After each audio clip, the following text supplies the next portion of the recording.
right, folks, welcome back for round two, or welcome if you're just joining us for the boys game here tonight as Cheyenne boys ready to take on the Williston Coyotes here after a tough loss for the girls in the previous stream. I'm Tristan Marak joining alongside Dan Wolf as always. Wolf, this one should be interesting. You know, you got a full, like we talked about in the stream before, we have mostly a full reload of guys. Obviously, some guys with experience. Chase Spielman, Brendan Gable, some of the guys, you know, Tanner Krejcia. But there's also some new faces, you know, Enoch Arukatan's out there and all that. So, I mean, we'll see how the game progresses for this one. We will, and as Coach Brandt mentioned in our interview at halftime of the girls' game, you know, no coach feels comfortable or feels like they're ready for the season at this point. You've only had probably 6 or 7 practices where you've been able to put in the things you want and work on what you want, and inevitably these first couple games you're probably going to have to try and make some adjustments on the fly, and maybe that tells you a little bit about how prepared your kids are for something like that. But otherwise, you know, a lot of uncertainty, and you just kind of let her buck at this point and hope that some of the things that you've done and the more experienced players you have, that's going to show through in the first couple of matchups. Yeah, so with that, we'll take a short break for introductions and be right back. Mustangs and Coyotes coming your way next.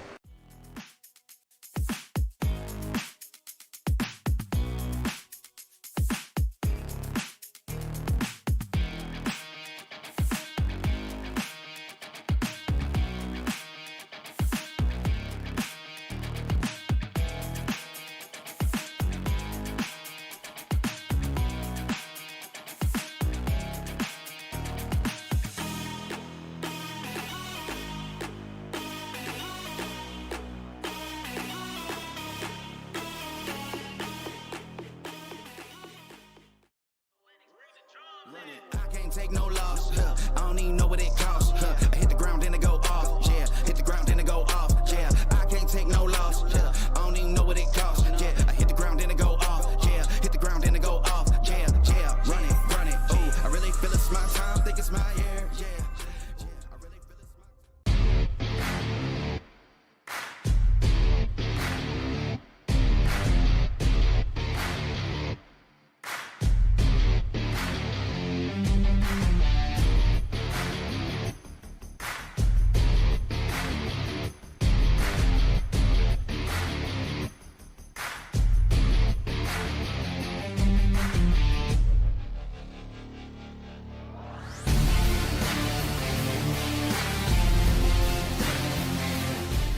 What would you do with a second chance? At Essentia Health, we understand the significance of second chances. Our heart specialists see them every day. That's why regular checkups and heart screenings are vital, even if you feel fine, and especially when you have a family history. Essentia Health is the right place for early detection, advanced treatments, comprehensive cardiac rehab, for second chances. At Essentia Health, we work hard to keep your heart strong for what's next. One thing that I've always enjoyed about being a physician is just the patient and physician relationship. Part of why I trusted him is because I felt more than just a patient. We figured out the best situation for my injury, and we chose the one that would best fit me. I'm a huge sports fan, have been my whole life and still am today. I have a strong desire to help people maintain their activity levels and to get back to doing the things that they are passionate about.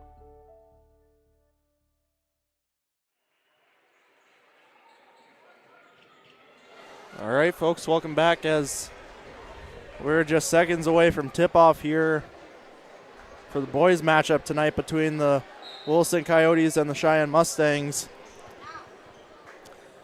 One thing that's abundantly clear to me each time we do a game here, Tristan, is I have no idea how I ever played in high school because these kids are huge. They are long and athletic, and that it is amazing to me. Inside find early, and that one drops there for Ergens. Good pass inside. Good ball movement. Keller inside. And got his feet tangled up, and he's going to go with the Coyotes. yeah, incidental, they're saying, and Keller goes down, loses the handle, and Williston with the possession.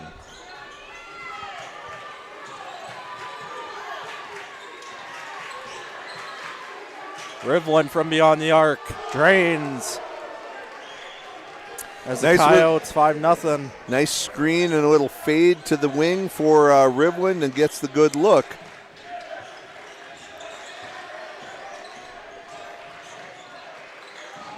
Spielman now outside. Smith with the three.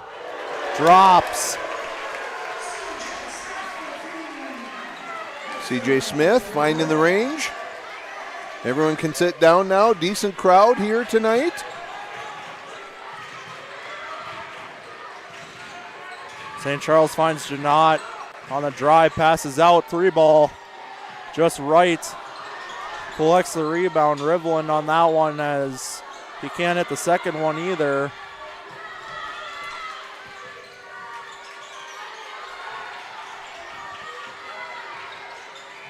Good drop step. Ergens. And Ergens collects. Really nice drop step. That was really high, but that drop step and flew in there, and that's going to be the first foul on Krejcia here.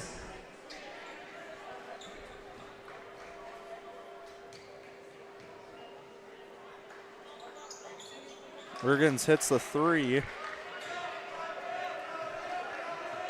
So it'll be a 3-point play. It should be 9-3, I think. No, it was a made three, a 3-point play, and then a made two as Krejcia makes the corner three. So it is correct at 8-6.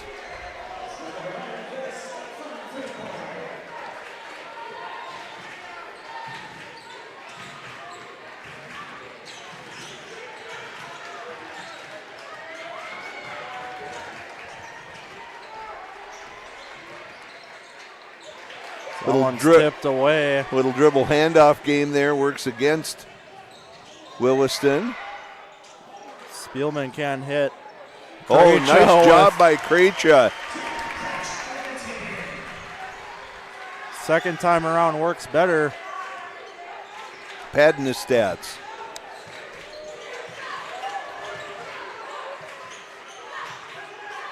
As that 3-ball drops there. That was a Rivlin. Quick release by Rivlin. Especially that pass was low. I didn't think there was a way that he was going to get that shot up there that quickly, but he did. Smith now, or excuse me, Spielman holding off on that one. Good kind of step back. Fade away from inside the lane.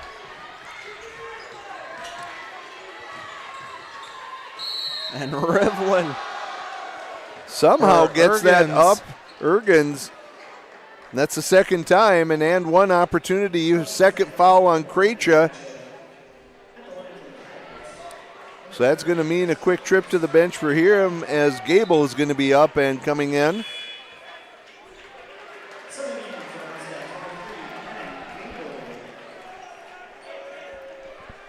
So that was something we saw in the girls' game as well. A Mustang player picking up a couple of quick fouls.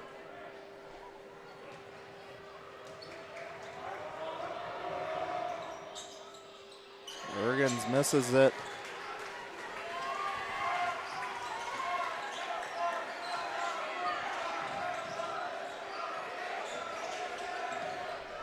Smith with the 3-ball from top of the key. And we saw that a lot last year. If you give him an opening, he doesn't need a lot to get that shot off, and he can make a lot of threes. Oh, good burst of acceleration by St. Charles. Just blows past. Keller finds Bernstein inside. Good up and under move by Bernstein there.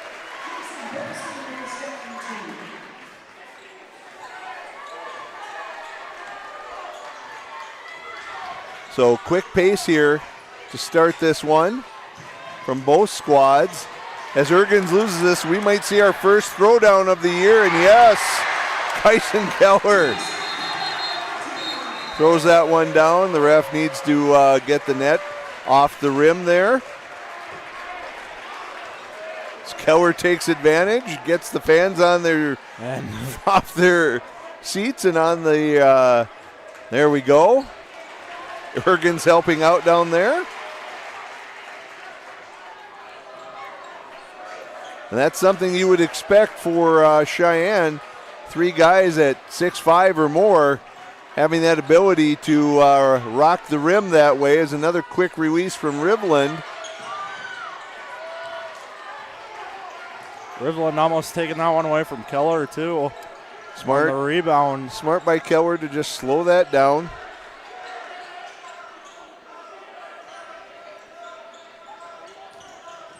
Bernstein's going to nice. take a drive. Good job. We're looking to try and get a backdoor cut for Keller. Keller saw that wasn't going to happen, so nice job by Bernstein just taking it in, as they're going to get Bernstein now on the foul. Defensively, as we're going to see Zanker for the first time tonight. Max Zanker going to come on the floor. And he's going to replace Spielman.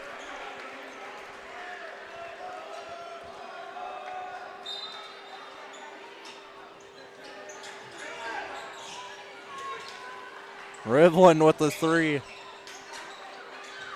Hits off the back of the iron there. As good job following his shot, realizing it wasn't in. This one's handled by Gable. Handoff to Smith. Keller thought about with it. the pump. Gets Zanker out in the corner. That one can't fall. Gable on the inside. He uses the right. Great pump fake. Kind of froze that defender and gets it up and over, and Cheyenne out to a 6-point lead now.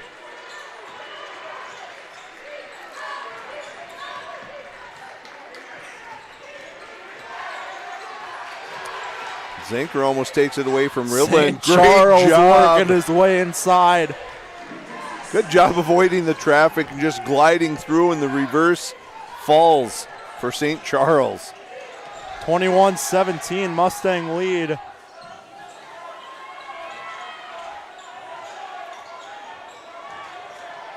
Zanker finds Gable. He makes some room. He had the inside position. That drop step, he froze the defender. He got Riveland on his hip, and Riveland had no choice but to let Gable go up with that shot, and he was able to convert as that one's poked away. Ergens falls on that one, and Riveland now with the ball. Zanker on him, and good job by Zanker tying that one up.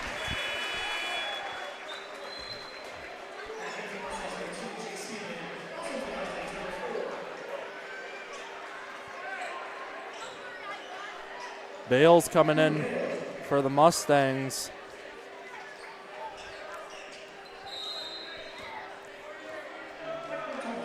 So both teams making use of their bench with this fast pace here. Bales gets tripped up there. Janot had just come out so far on him, and as Bales went by, kind of hooked him there. Good job by Zanker. Inside. Collects it, can't get it to drop. Good job as Zanker got past St. Charles, just kind of knowing where he was and keeping him on his hip, keeping him behind him. So St. Charles was out of the play, and Zanker got a good look, just rolled in and out.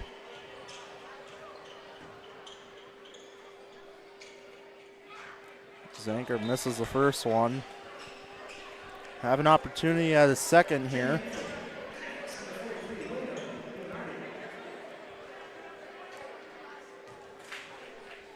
Leonardi checking in for the Coyotes.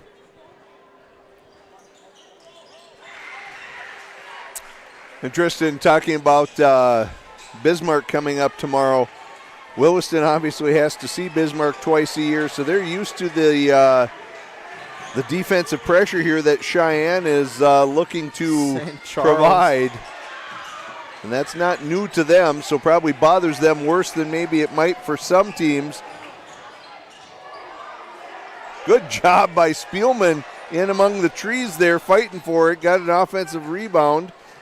Good outlet pass, good jump stop. Great stop there by Janot. And that's one that Zanker just has to, once he bites on that pump fake and after the jump stop, you just got to kind of glide by and let it happen. You're not going to be able to block that most of the time. You're going to pick a foul up on that, and that's what happened to Zanker that time.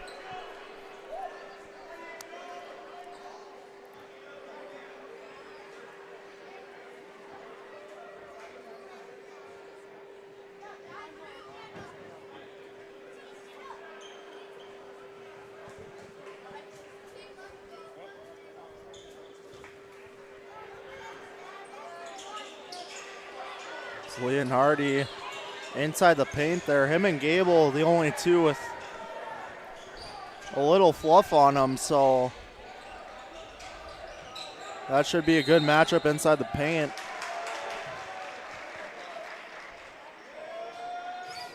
I think we got an Bales, offensive foul on Bales. Must have been an illegal screen, a push there.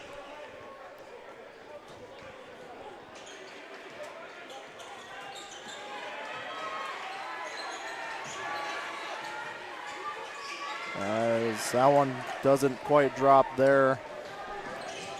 Had a chance for Heraldez, just Gable couldn't make making it his work. way, and that. I'm going to say foul on the floor before he made his move to the basket.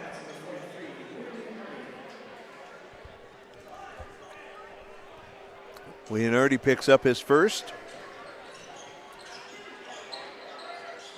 Gable over to Keller, and that one. He got Ergens to commit on that and knocks him down. That's the fifth team foul now on Williston.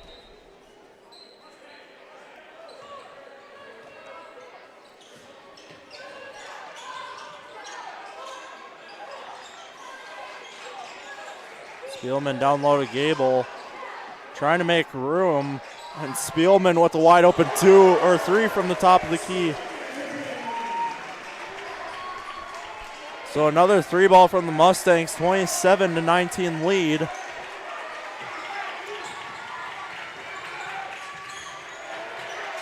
Heraldez found himself in some pressure there. This one, they're going to say he was out. Janot stepped on the line, turnover, and the Mustang coaching staff pumped up about that defensive sequence and the start we've seen tonight. So the Mustangs lead 27-19.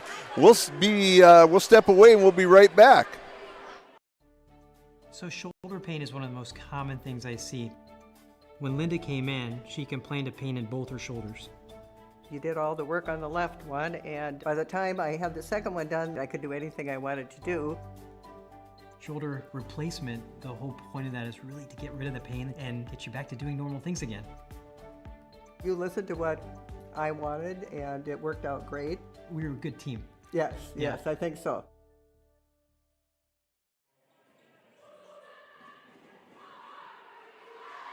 All right, folks, welcome back here.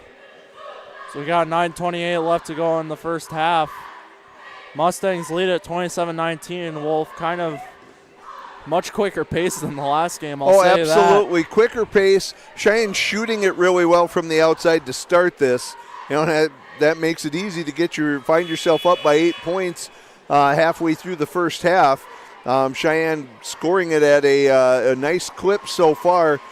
But I will say that, Coach Brandt talked about at the interview at halftime of the girls' game, he wanted to see that defensive pressure high, and I think Cheyenne is delivering on that. They are not afraid to mix it up, and Coach Brandt, a Minot guy, he knows what the defense looks like in the WDA and kind of looking to mimic that. And also, again, we mentioned in our interview that having these guys who have been through some of this before being experienced is a difference maker, as it looks like Keller and Gable were supposed to come out.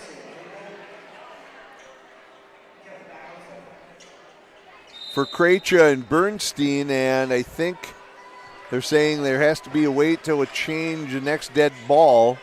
Not sure exactly why that would be after a timeout, but that's what they said. Gable out to Keller with the 3 ball. Climbs up and it over. Climbs over. The hot shooting by the Mustangs continues. As Zanker applying pressure to Janot here. Heraldez.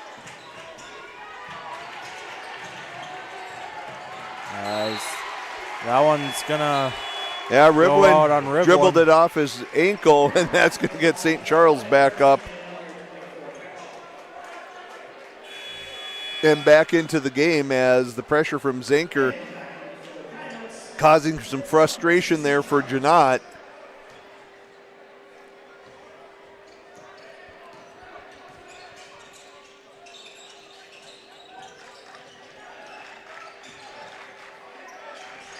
Krejci finds Zanker with the drive. Good burst by Zanker. Got downhill quickly and just got to the rim before any defensive help could arrive.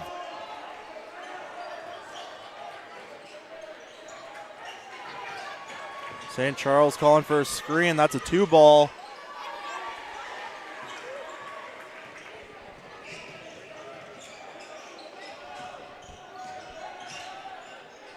Krejci finds Spielman. Good Who's wide, but he hesitation. decides to take a drive, and that one Bernstein's misses. fighting down there, and he's going to pick up a foul from, I think, Leonardi. No, I think they're going to say Rivland on that one.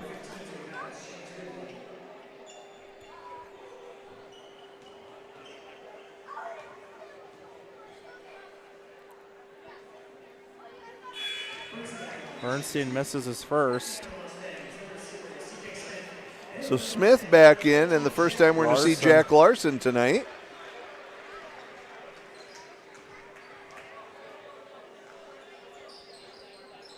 Bernstein hits the second one.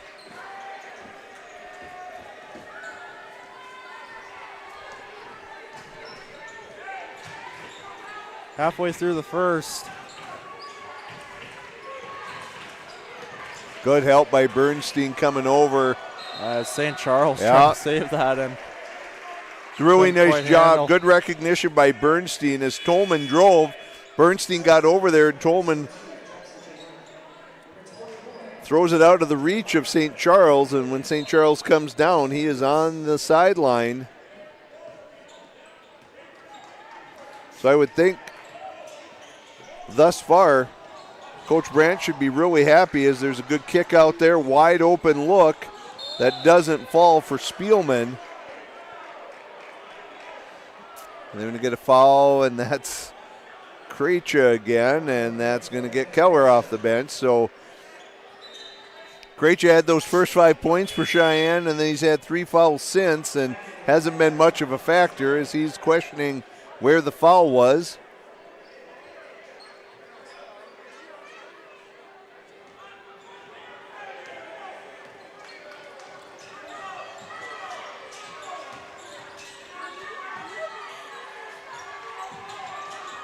St. Charles.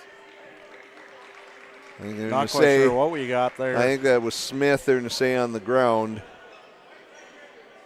Little hand check as St. Charles was driving there. So both teams with 6 fouls now.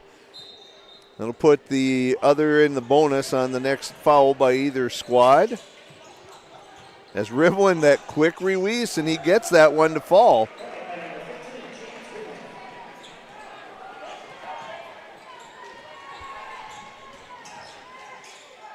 He does not need a lot of space to get that shot off.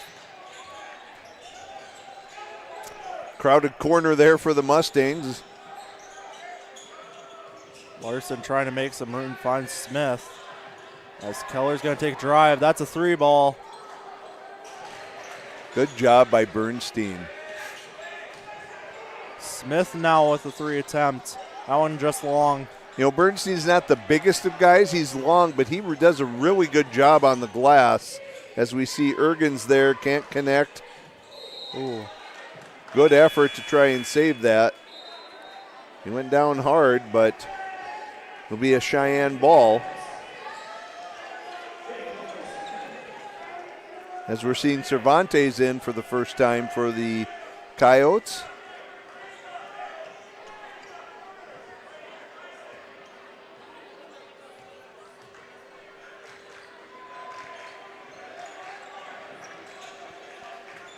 This one finds Keller.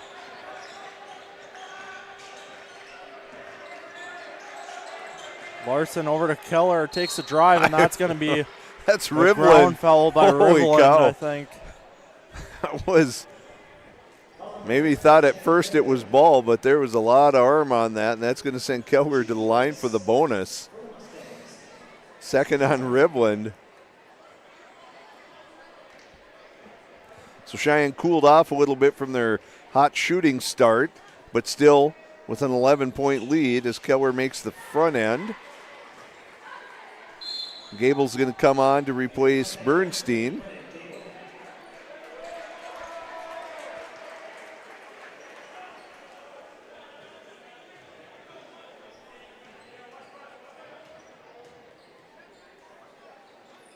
As Keller hits his second. So a 35-22 game, Mustang lead. About 6 minutes left to go in the first half. St. Charles chips out, 3-ball just left. It was a good job by Larson coming over to help. That left Cervantes open, but he couldn't connect as Keller goes in and draws the and one. Second dunk of the night for Keller. He just accelerated and rose up. He's jacked up here. It's going to be hard to shoot a free throw after getting the adrenaline pumping here. See if he can calm down and calmly shoot that free throw.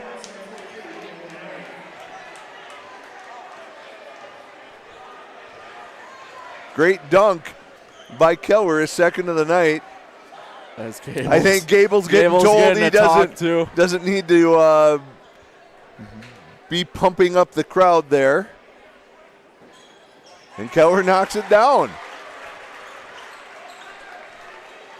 So back up to 16.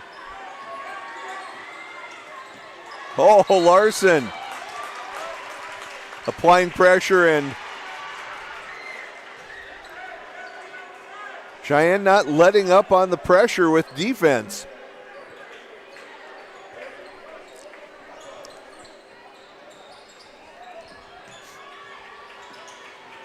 St. Charles taking a drive here, and that one probably could have drawn a foul from our point of view, but refs say no foul on it, and St. Charles lays one up and in.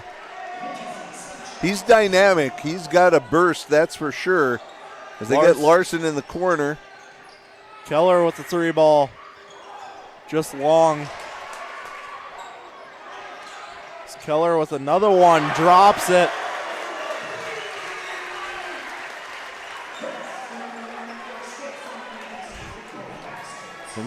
Williston's kind of in that dangerous territory. They're already down 17. They're going to want to try in these last 5 minutes, see if they can kind of claw it down back to about 10. As Rivlin pulls the trigger, can't get it to drop. That one rebounded by St. Charles, chips out, and doesn't drop either time. Larson pulls the trigger on a 3. Just short on that one.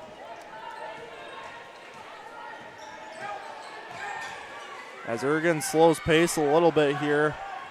Rivlin takes a drive.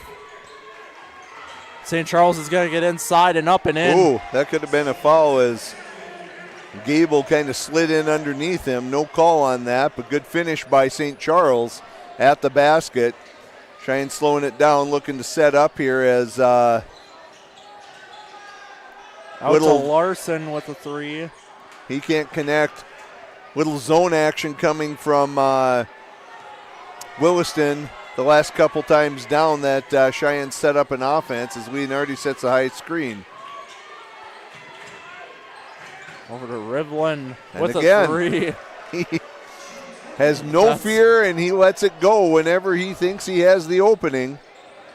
As Keller loses a handle on it. He's going to go the other way. Rivlin coming in just long. Coach Brandt telling him to Setting settle pace. down. Yeah, getting a little out of control, a little too quick. Again, a zone look here from the Coyotes. And there's a travel on Smith. Line change here for the for both teams. 3 new guys coming on. A lot of energy expended out there by each team in the last few minutes. As Williston, chance on a 3 here to get it to single digits. And it was just 16 or 17 a few minutes ago, so important possession for Williston. Good pump. Great pump there coming off of Harper. Yeah. And so the lead now 10. Oh, Bernstein with the rebound. He just is so active on the offensive glass. He's not the biggest guy, but he's got the long arms. He just has that knack for being in the right spot. When he sees those shots go up, he knows the angle they're coming off on, as Harper again is going to get undercut there by, was that Spielman?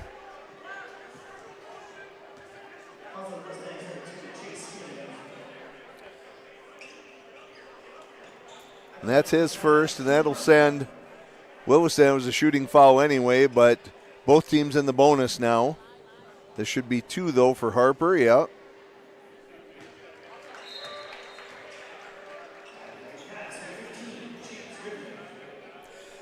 I think we're seeing on the offensive end, Tristan, Cheyenne starting to settle for some threes where the penetration and the kick out had been really good to them earlier in the game, and they're kind of just settling for that first look at a 3, which when you've got it going is great, but when you don't have it going, that makes it tough. As Williston stays in this zone look. Smith with an open 3. And then there, then you go ahead and drop one. There are some guys who want to shoot them, and C.J. Smith is certainly one of the guys Cheyenne wants shooting it. As really nice job by Tolman there. Going to get inside and up and in. No help on the defense. Oh, Bernstein didn't see Smith cutting to the basket, and Spielman's going to get called for a travel there. Bernstein had his back turned, but Smith was wide open underneath there, cutting from the corner, and just didn't see him. And again, a chance for Williston to make it single digits on this possession.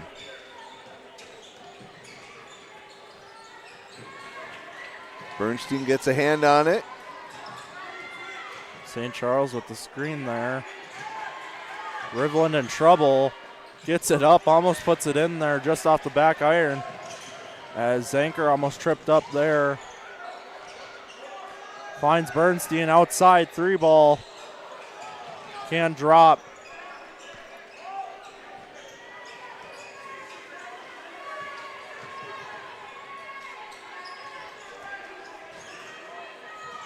This Rivlin, that one's long.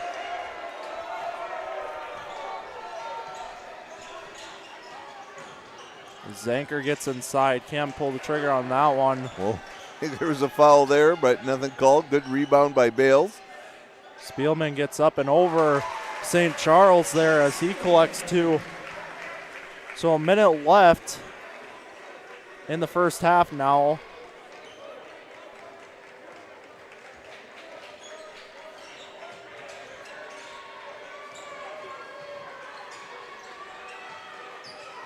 And that's going to be a shot from Rivlin. You know that's coming. When he has a chance to set his feet, he doesn't need much space. He can knock him down.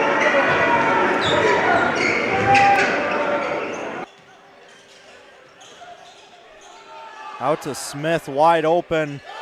He collects a three.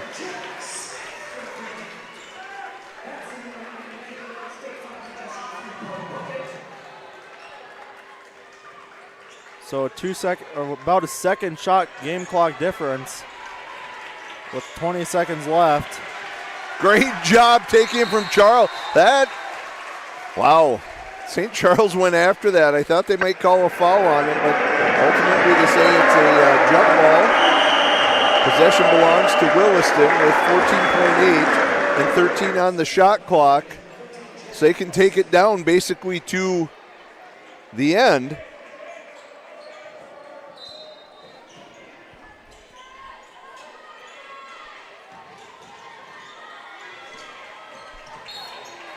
And now they're going to get Bernstein. That'll send St. Charles to the line with 11.9.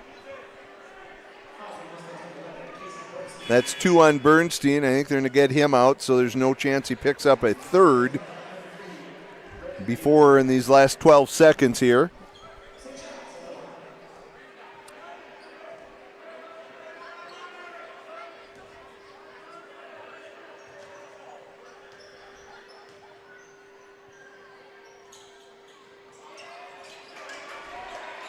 Only 10. Got to push to get a look here. Larson finds Smith. Smith, a deep three. Almost gets it to go. Connect.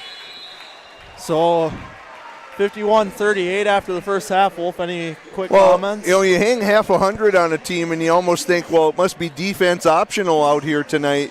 But that really hasn't been the case. Both teams working hard on defense. Cheyenne went through a couple streaks where they shot the ball extremely well from the outside, and I think that's been the difference in them being up by 13 at half. Williston had a couple possessions, chances to get it under 10, but just couldn't climb over that hump. But this one's certainly not out of reach. So, I don't know that there's a lot of changes that you make if you're either team at halftime. Maybe just try and focus on execution and maybe cleaning up a couple of things. Yeah, we'll take a short ad break and be right back to talk to Coach Milbreath about the girls' game.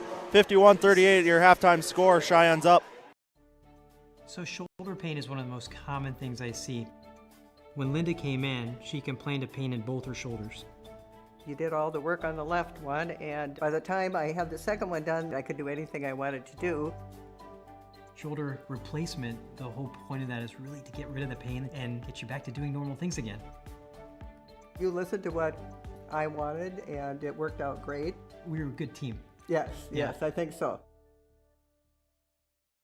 What would you do with a second chance? At Essentia Health, we understand the significance of second chances. Our heart specialists see them every day. That's why regular checkups and heart screenings are vital, even if you feel fine, and especially when you have a family history. Essentia Health is the right place for early detection, advanced treatments, comprehensive cardiac rehab, for second chances. At Essentia Health, we work hard to keep your heart strong for what's next.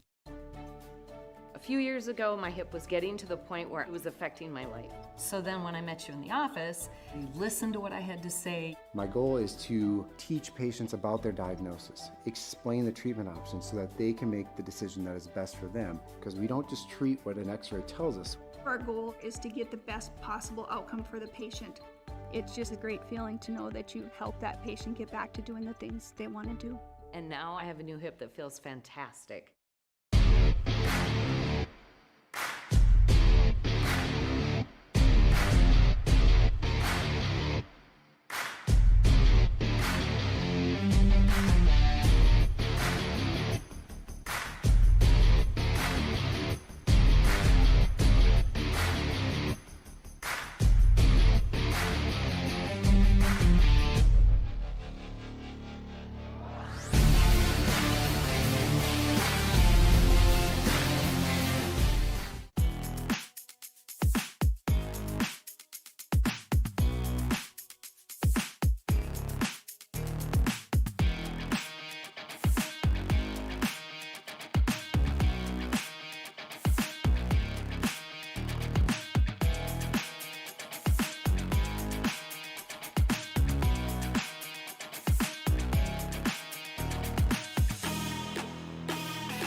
All right, folks, welcome back here as we have Coach Milbreath with us now, head coach of the Cheyenne girls this year. Coach Milbreath, thanks for being here. Yeah, thank you so much.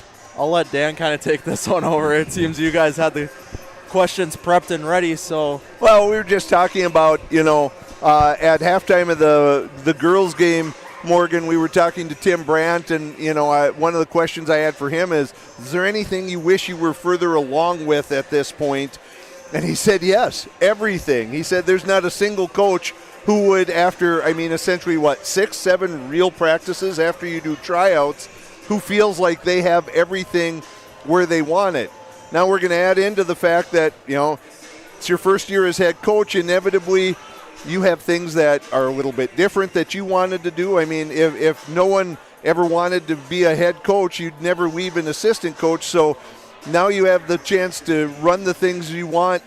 Would you agree? Are there things that you wish you were further along with at this point, given a new system, a new whatever philosophy that you have going on with your squad?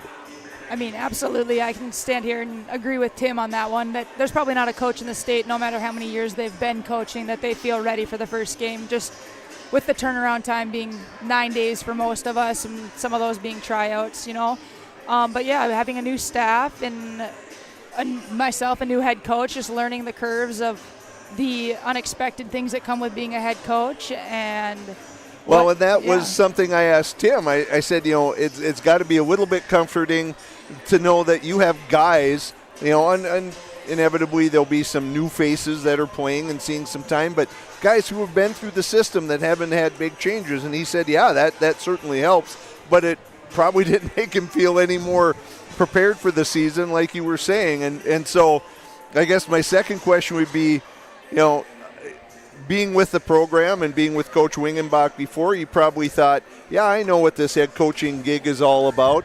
Is there anything that, maybe there's many things, I don't know, is there stuff that has jumped out at you that you're like, oh, as a head coach, I didn't know I was responsible for this, or I also need to worry about these things that you were probably focused on the basketball part, but as a head coach myself, you kind of go, what? This is on my plate too? Is there anything that stands out for you? Yeah, something even today just happened. I showed up to the school here at Cheyenne getting ready for the JV game, and I went and talked to AD Mr. Moe, and I was like, hey, Mo, none of our games are showing up on Mustang Media for tonight. We got people asking for the live stream. How do we get that going? He goes, oh, you have to do that when you set up the huddle. And I was like, I don't have access to do that. Can we make some changes here? So something simple like that, but that bought up a half hour of getting ready for the game today that you just don't anticipate taking away some time to get ready for things. And just the learning curve of those little things always taking longer than anticipated, Absolutely. So, your first game as head coach, and we talked about it in the pregame, is, these two games, these first four games probably are really nothing more than their reps. Everyone, of course, wants to win every game and play flawlessly and that sort of stuff. But with the short time that you've had, it's really more about the reps and having a short memory from how tonight went, good or bad, because you've got to be ready to play in 15 or 16 hours tomorrow. How would you assess some of the good things or bad things? What were your takeaways from your first game tonight?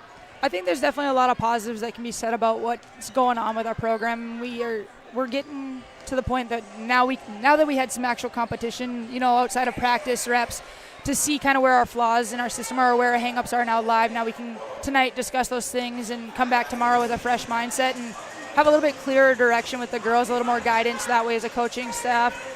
But it was a really nice change of pace coming in the second half. You could definitely see that for anyone who watched the game, that we started the second half with a little bit more intensity, and maybe that's something we need to play into a little bit more in the upcoming games this season, start maybe a little more aggressive than we did, and see if that can help get us going earlier in a game. Well, when you're from Minot, and as a basketball fan, I know infamously the type of defense that's played in the WDA on the boys' side is a much more physical brand of defense. Would you say, from what you saw from Williston, is that true, or what you know from your time at Minot, is that true also? The intensity of defense, is that maybe a notch higher in the West than it is what you see night in and night out in the East?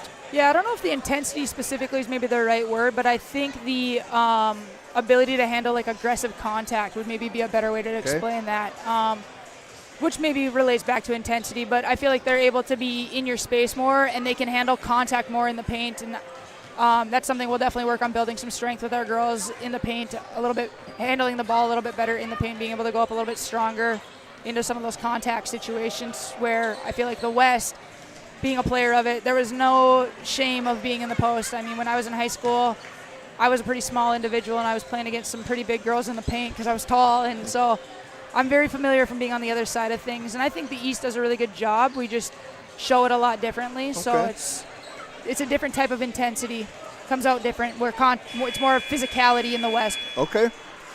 So I was saying at the end of the game at the broadcast, I said that short memory that every athlete has to have when after you've played, because you're playing right away again tomorrow.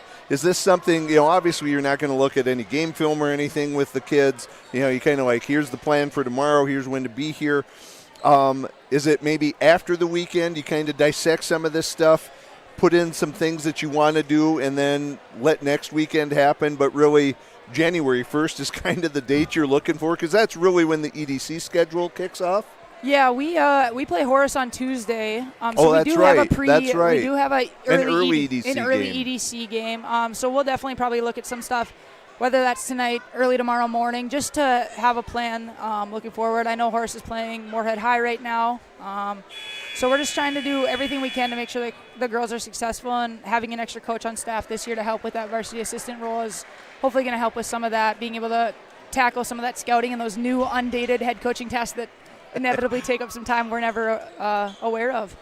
Well, that's awesome. We appreciate you taking the time to come up here tonight. Again, long season. Tonight's the first one. It probably didn't go exactly the way you wanted, but if you've been a coach at any level for any length of time, you know that not every game goes the way that you want it to. So good luck on the rest of the season, and we look forward to maybe visiting again another time. Sounds great. Thank you, guys. You bet. That was Morgan Milbrath, head coach of the Cheyenne girls, taking a few minutes to visit with us, talk about the beginning of this season. You got to remember it's December 5th. It's not February 25th, and the state tournament's right around the corner. It's, for every team, you're trying to figure out what you have, maybe what your rotations are going to look like, all of those sorts of things. And then in games, you have injuries, you have foul trouble, and you got to deal with all of that. So second half is underway here. As a great job by Krejcia. Going back, poking it away from St. Charles and throwing it down. Third dunk tonight for the Mustangs. As they get off to a hot start. Smith wide open three. As I say, you don't generally want to do that. Leave him wide open like that. And Coach Brandt, as we said, mentioned a lot that defensive intensity that is kind of what he wants to know, that teams who played Cheyenne during the season, that they worked hard, that effort was there all the time. Cheyenne doing a good job of representing that so far tonight. Keller with a three of his own, just left.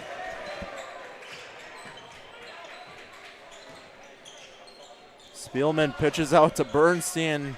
He can't hit either. Spielman finally inside. Oh. Great job on the offensive glass here. Keller with a little fake there. No look by Spielman to Bernstein. Coach saying, all right, guys, let's just settle down and set something up. And Spielman jacks one. Another offensive rebound. It's a long sequence for Williston to have to play D, and it finally pays off with a defensive rebound. Ergen's going to take a drive, and he's going to draw the foul. That's going to be Krejcia. The fourth on Krejcia, and that's where you just got to be smarter than that. That was going to be an incredibly tough shot for Ergens to begin with. There was no need to have that happen, and you're 2 minutes into the second half, and you picked up your fourth foul, and that's probably going to bring Gable off the bench or somebody. Or is Coach Brandt going to let it ride? Well, looks like for now he's going to let it ride. So I don't even know if Coach Brandt knows. Well, I think he knows. Someone Someone's got I to was know gonna on say, the someone bench, on the but bench has got to be in his ear saying that's 4. Is that what we want? But he's going to let it go for right now.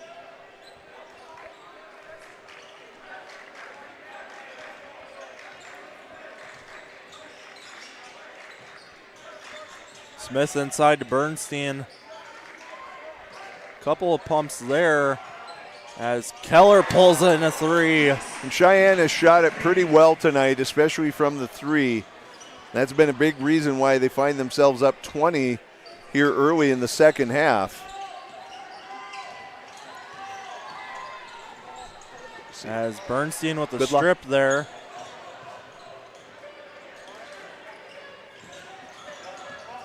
Keller's going to drive in, pitch out to Krejci. Keller with the 3. Again. No timeout from Williston. They're going to keep going with this. And as I think about this with Krejci, maybe one of the best things there's the timeout. As I say, maybe one of the best things you do if you're Coach Brand is say, look, buddy, you got to kind of figure out how to get through some of these tough times. You're not going to get every break, every call, and let's just see if you can make it for a while without picking up a 5th. So 62-39, we'll step away and be right back.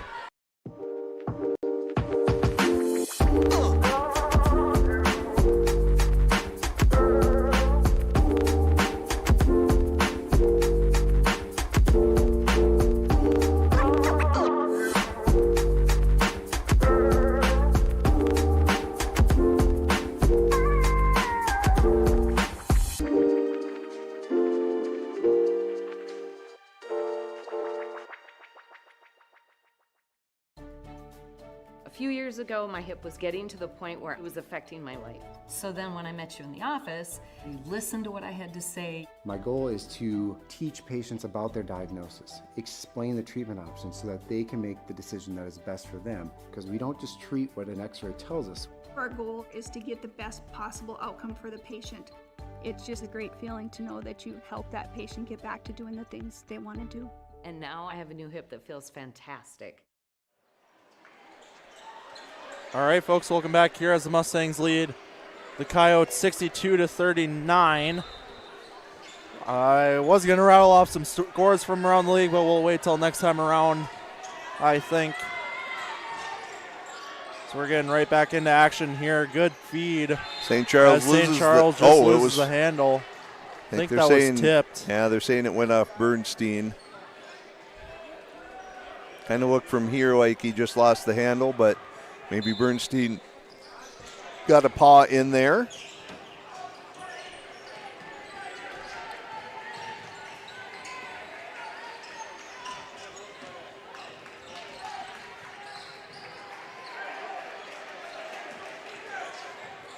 This one finds Gable. Gable inside. That's a charge.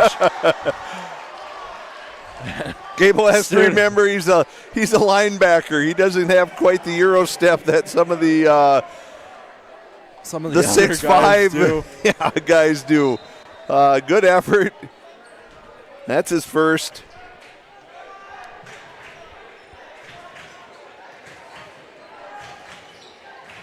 As St. Charles gets around, and that's going to be...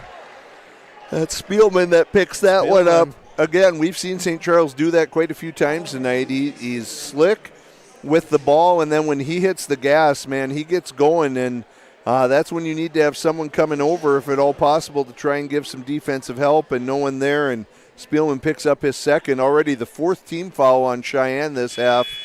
Williston with none at this point, and Smith going to come out for Zanker.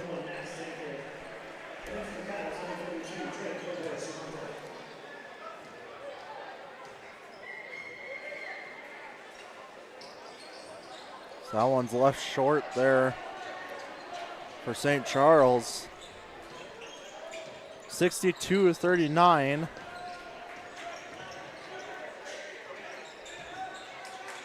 Keller pulls the trigger on a deep 3.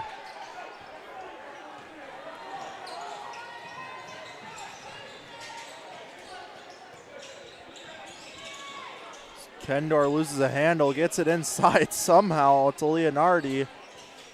Wide open look for St. Charles, who knocks it down. So a 20-point differential now.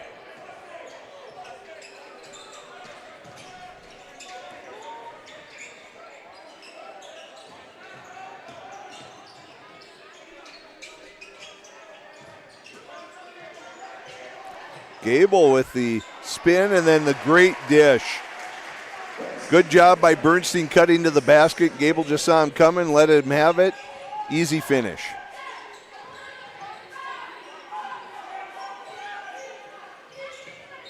That one tipped out by Bernstein there.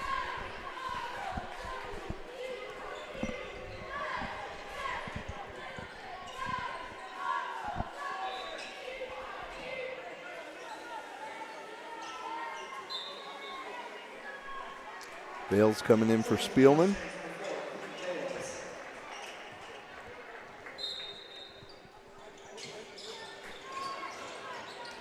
As Gable tips that one out. Using those ball hawking skills from football. Tracks that one, pops it out.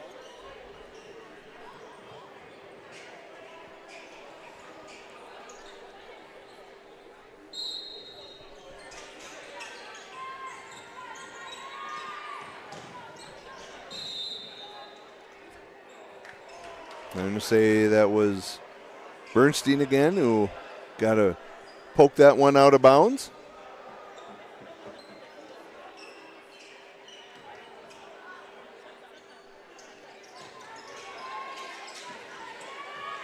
St. Charles, just a miscommunication there, I Oh. think, as that one finds the inside thanks to Leonardi. I wouldn't say that was a thing of beauty to watch, but it was ultimately effective for the Coyotes, and that one is thrown away. Little sloppiness there from the Mustangs.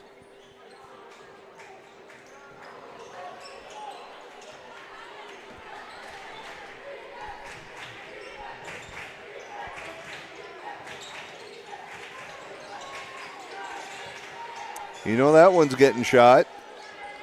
So that one is going to be out on Keller, they'll say. Ergens had that wide open up there. No reason not to give that a shot. And again, ball out of bounds.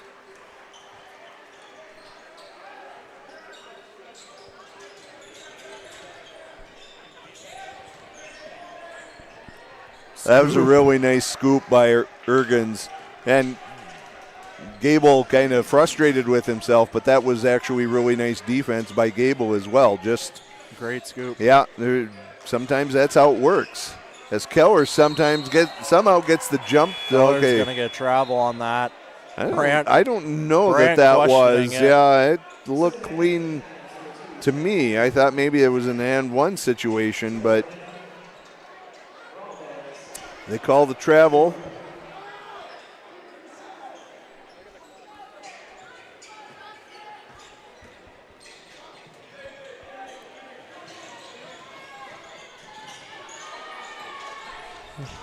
Good crossover by Kendor in the end one.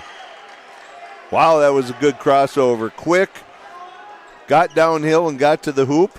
I'm not sure who they got on that one. Bales on that one. So Williston not exactly going away. It's still 16-point lead for the Mustangs, but Williston fighting hard for this. It was up over 20 at one time, but they're not giving up. Good pass to Bales, but, okay. I was going to say that was good block from behind by Geraldez, but they're going to say he got body on that, or they got the arm. So Bales will get to the line.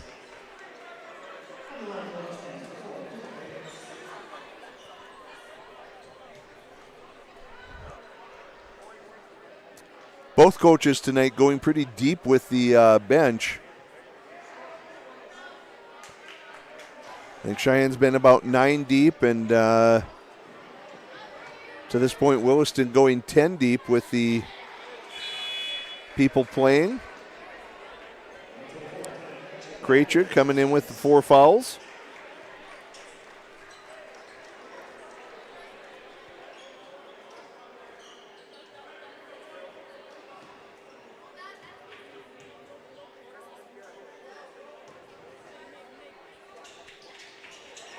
That one sinks.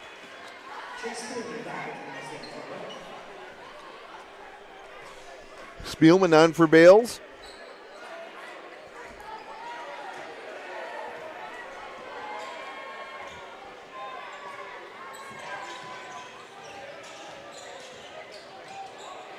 Good move by Leonardi. Gets around. And that's smart. He attacked Krejci, and Krejci with the 4 fouls doesn't want to foul out.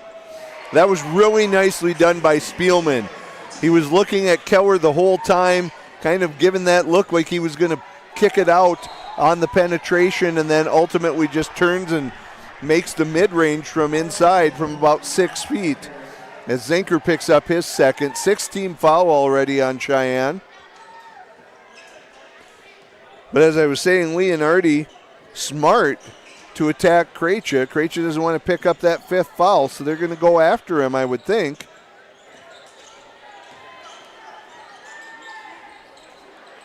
So that one just left there for Kendor. Spielman with the drive inside, chips out to Krejci.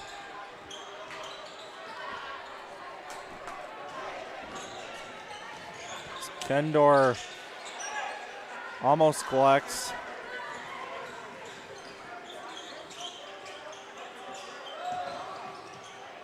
As that one's wide. Yeah. Not a great pass there. Last 4 or 5 minutes been kind of uneven play here, kind of sloppy from both squads at times.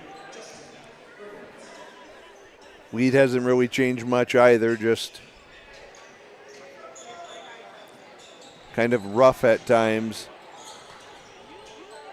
St. Charles wanted to foul on that, didn't get it. Gets it there. I think that's going to be Spielman who picks up that one.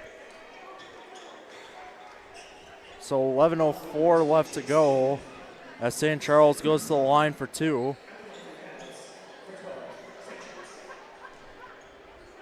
And I'll tell you one thing, Wolf, this half feels a lot longer than the first one already. Yeah, just not the same pace, not the same kind of efficiency and crispness from either team.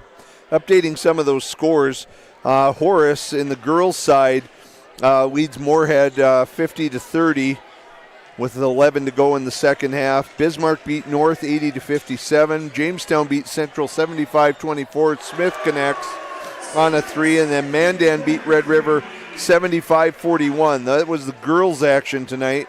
We'll get you some updates on some boys' scores around the state at our next opportunity, as they're going to say Zenker on the floor there. They'll send St. Charles to the line for a bonus opportunity.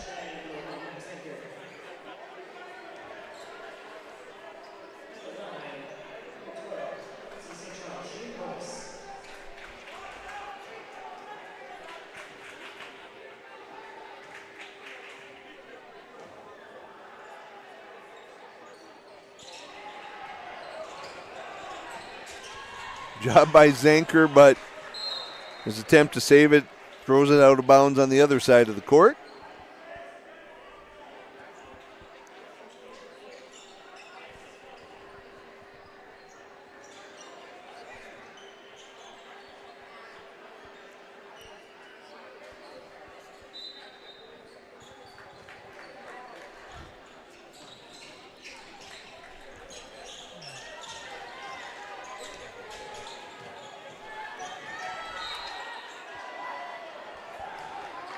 That'll be a Keller on that on one. The floor.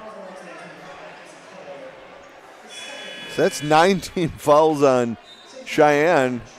After this, Williston will be shooting the double bonus. Williston's only committed 1 team foul this second half thus far.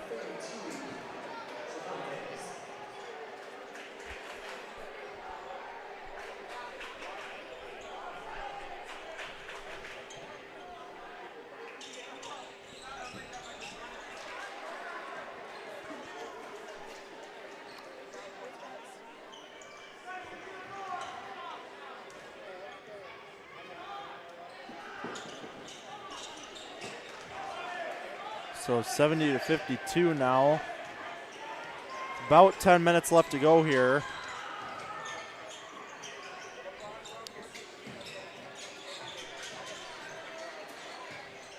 This one finds Bernstein on the inside. Chips out to Zanker. Zanker with a 3. Goes off the back iron, right back at him. St. Charles is there in between him and the rim.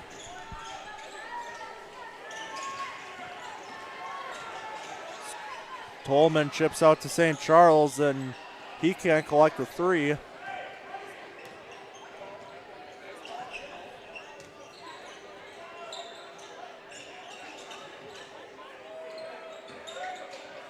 As that's going to be a charge.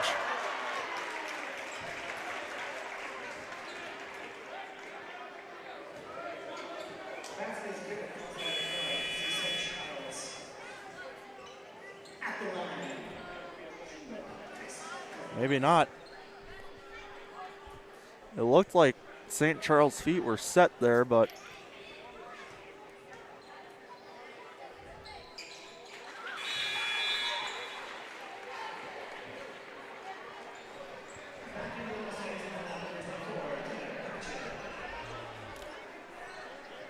Krejci's going to come back in for Keller.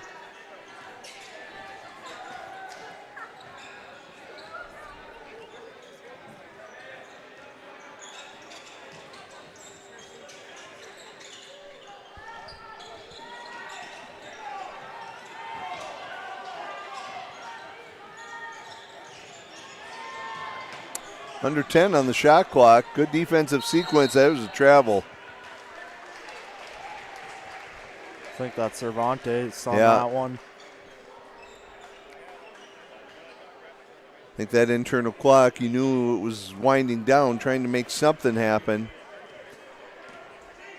So Cheyenne continuing that defensive pressure, even up 20 and 9 minutes to go. Keeping the heat on them. There's the... Ooh. Yeah.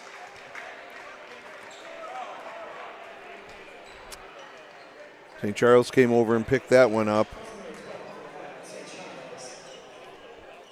As they got Smith on the back door look.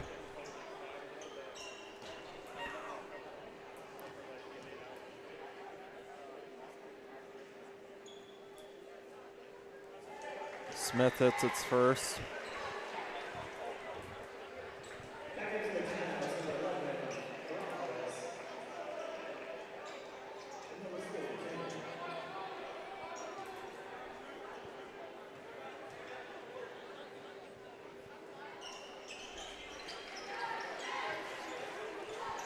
And with a 23-point lead, the air's kind of been let out of the gym here.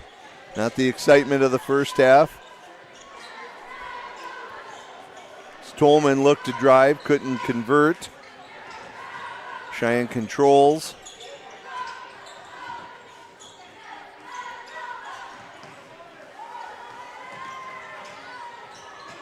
Smith inside to Spielman Oh. as he can't collect on the layup. It was a good no-look pass, but he sticks with it.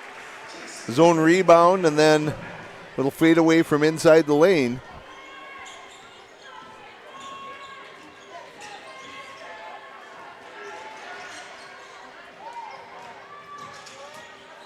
Zanker going a little too fast there. Good find. Oh!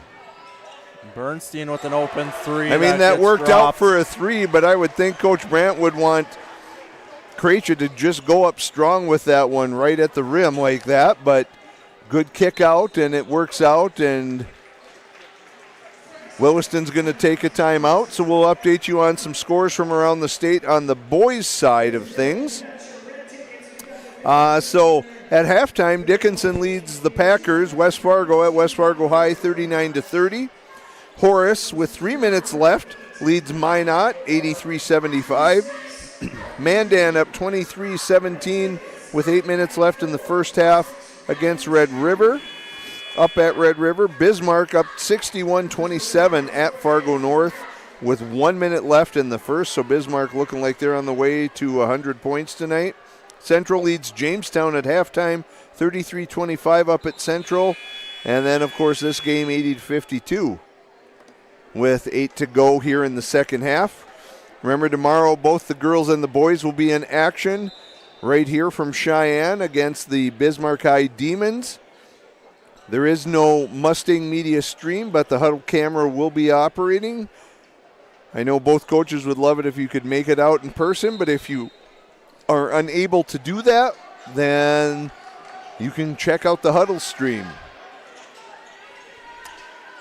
And if I'm not mistaken, Tristan, this is kind of really our only broadcast before the holiday break. That's going to be a charge. That was good job by Bernstein. He was set long ahead of that, outside of the protected arc, and Coleman could see that one coming. But I think Coach Milbrath said they play Horace next week. That's at Horace, and then next weekend both the boys and the girls are going to be out of town, and I don't know that we have. And then you get Zanker there. I don't know that we have a broadcast until after the first of the year for basketball. For basketball, no.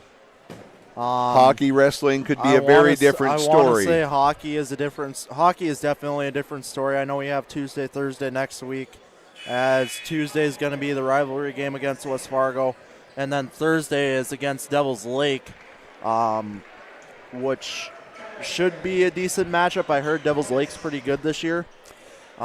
Congrats to Coach Benson and his team. Coach Benson just beat Fargo Davies and Red River. Beat Red River for the first time. So congrats to Coach Benson and the Mustang hockey team, as they're off to a good start to this season. Yeah, West Fargo losing Bryce Mattern and Gavin Norton, their senior goalie, last year kind of hurt them a little bit as they lost the other night to Fargo North. I believe the final score was 7-0. Yeah. And if you know hockey, you know that's not a very good spot you want to be in with the first game of the year. And, good goaltending makes up for a lot of things, and that's what Cheyenne has certainly benefited from this year, is some really hot goaltending. Fitzpatrick coming in. Yeah, from Fitzpatrick, and he's getting, they've been outshot. Probably almost 2-1 is probably what they're averaging, but Fitzpatrick standing on his head right now and pretty much stopping most of what he sees coming at him. So hopefully he's able to keep that up as the hockey season progresses. Yeah, and like you said, I got to watch a little bit of the game last night, and Red River was up like 30 shots to 12 and midway through the second period, and Cruz just standing on his dome. Yeah. As this one gets out to Tolman, and he can't connect with the three, but great job by Kendor, and he rose up. And that's one thing I've kind of noticed is Kendor can really fly when he gets his footing. He's quick, he's athletic. Quick and athletic. Agile, that's for sure. And that one, I was going to say, I would hope that was a jump. Yeah. That looked to be a jump from the beginning. Possession in favor of Williston.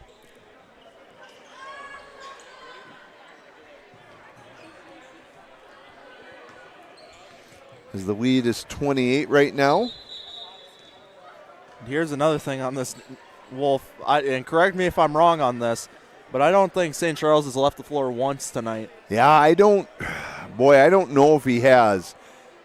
I don't know that he has in the second half. That seems pretty certain to me. Maybe a quick break in the first half, but yeah, he has been the Iron Man out there for Williston tonight. Yeah, and they're going to get Larson on that. Larson.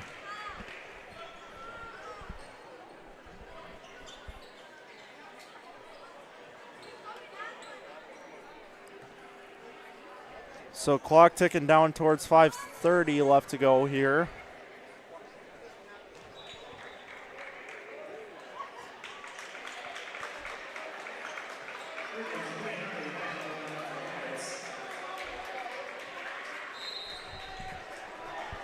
As Logan Breidenbach will come in for the Mustangs. I think we're going to start to see the benches empty more than they have already, as 5:42 to go. Probably not going to be able to come back on that.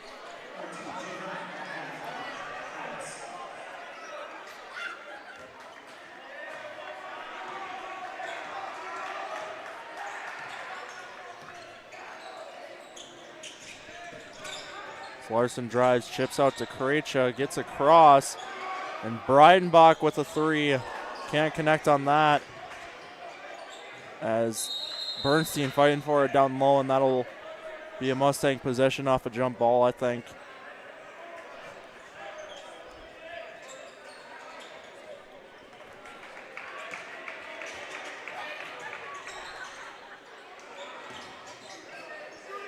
Breidenbach with another 3. That one drops.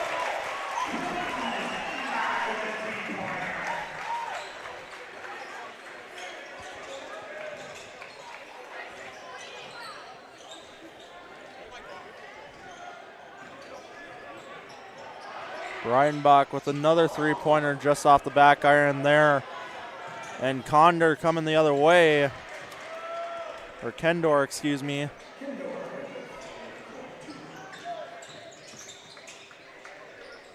And Spielman drives up and in with the scoop.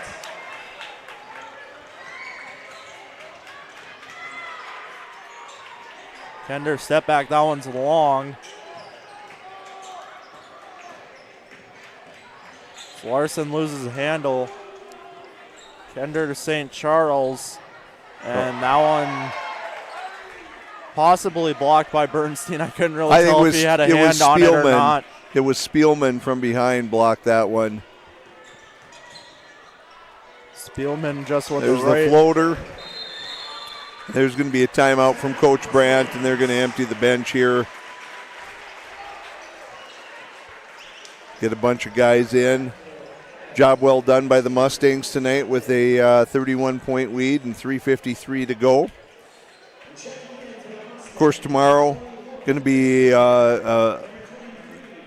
bodies flying everywhere and intensity ratcheted up to 11 for the entire game with the Bismarck Demons coming in. That's just the way that Bismarck plays.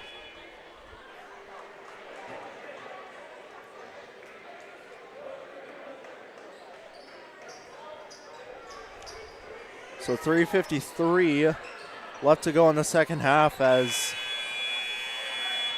Jim's kind of getting more and more breathing room here as some of the fans are the fans are starting to clear out a little bit.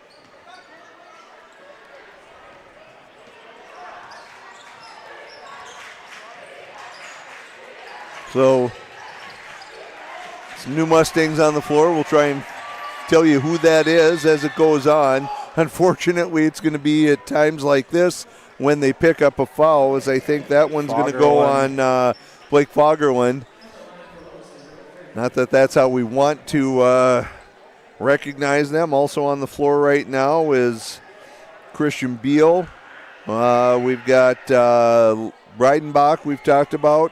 Deutsch. Braxton Deutsch, and then also Cole Martin, the freshman, seeing some varsity time in his very first evening of varsity basketball.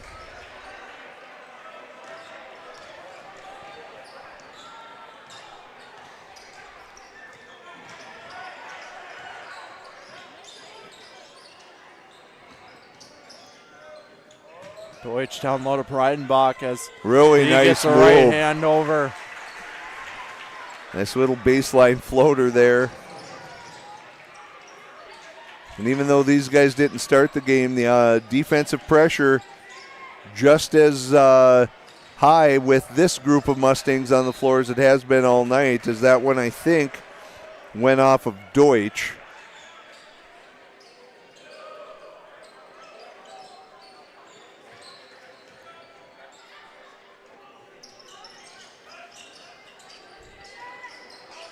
Oh, that boy. One's a deep ball to St. Charles and kicked out. I think it went off St. Charles in the end. Yeah, it did. But it was kicked out. Cole Martin tried to get it.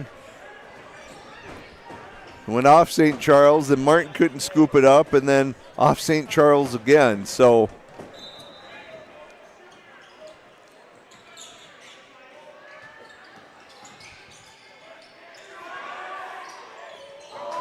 that one just long for Fagerlund. As that one drops in for Leonardi. So 92-63. Deutsch is going to bring this one the opposite way, and that one, Breidenbach just short on the 3.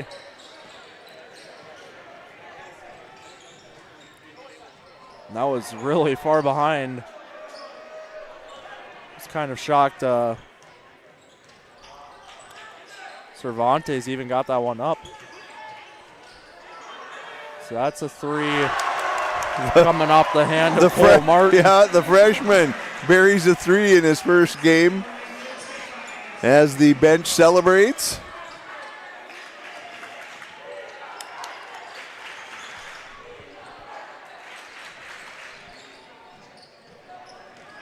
Leonardi picks it up, keeps it moving as we're down to a minute to go here.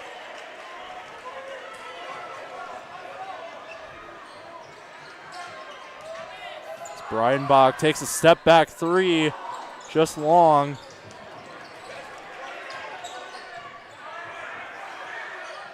So that 3 can't connect for Deutsch. There's a stoppage, I think, just for some Water. subs here. No, just to get some players onto the floor for Williston with 40 seconds to go and a 32-point lead.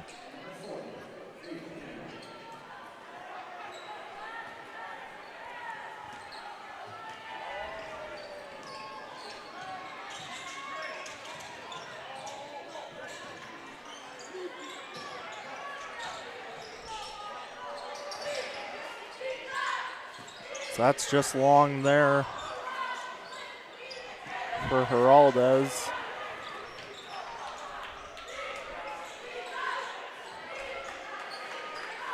So Cheyenne doesn't have to shoot, and they're just going to run it out if Williston allows them to. And that looks like it's going to be it.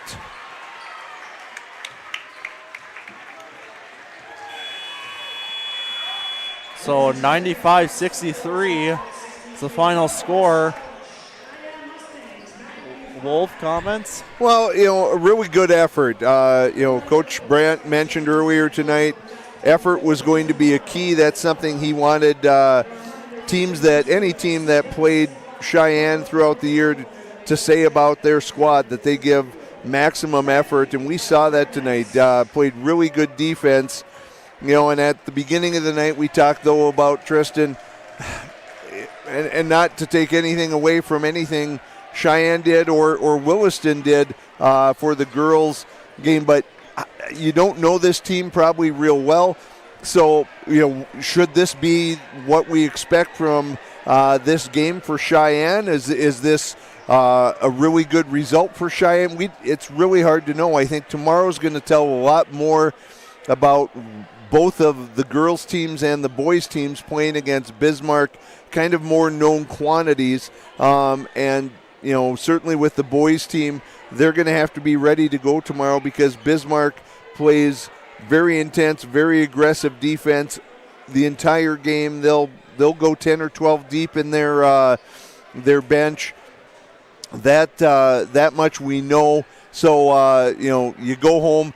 Just like for the girls, we said you got to have a short memory no matter how it turned out. If it was, not the result you wanted for the boys, you got to have a short memory here as well. You won by 32, but you know what? Tomorrow's another game, so you go ahead and do the best you can tomorrow, and that's what you focus on. Be happy about tonight, but when your head hits the pillow, you've got to be focused on tomorrow.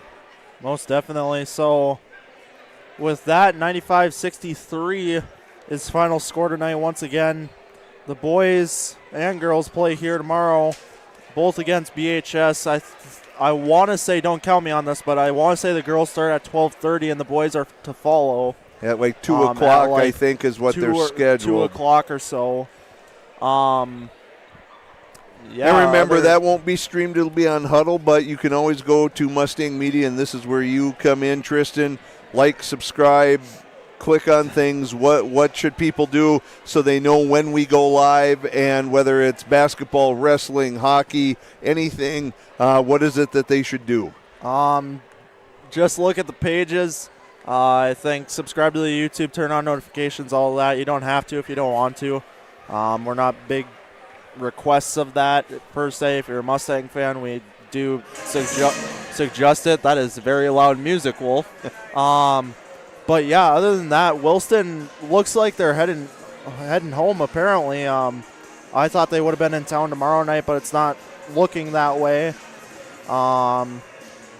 As there's a couple of other games going on tomorrow, but stick around and try and come tomorrow if you can. Mustangs take on the Demons. I believe they were number 3 in the preseason poll, if I remember right. Wouldn't shock me. So yeah, stick around or come tomorrow if you can. If not, it'll be on the Huddle on the Mustang Media channel. So with that, for everyone up here in the booth, I'm Tristan Murrock. I'm Dan Wolf. Good night, folks.